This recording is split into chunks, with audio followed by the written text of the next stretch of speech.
पूर्वतन विधायक देवेंद्र शर्मा आड़ी विधानसभा को प्रतिनिधित्व करुले 2014 ରୁ 2019 पर्यंत से विधानसभा रे विधायक थिले। गतकाली तांकर भुवनेश्वर रे एक प्राइवेट हॉस्पिटल रे चिकित्सा अवस्था रे तांकर देहांत होईछि। देवेंद्र शर्मा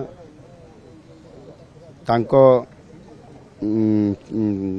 कैरियर माने राजनीति कैरियर रो ही से राजनीति माने युवक अवस्था रो ही से राजनीति को आसीथिले।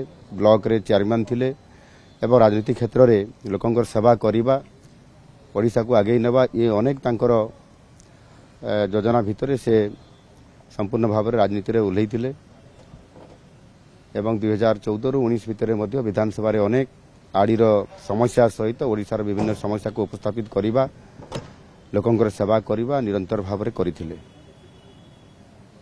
जो तांकर देहांत होईछि दुखद तांकर देहांत रे निश्चित भाव रे मु गभीर भाव दुखित एवं मर्माहत तांको आत्मार सद्गति कामना करुछि एवं महाप्रभु निकट प्रार्थना करुछि तांको परिवार रो शोक संतप्त परिवार रे भी सुख आसु आनंद आसु एवं सेमानकर भविष्य कामना करुछि।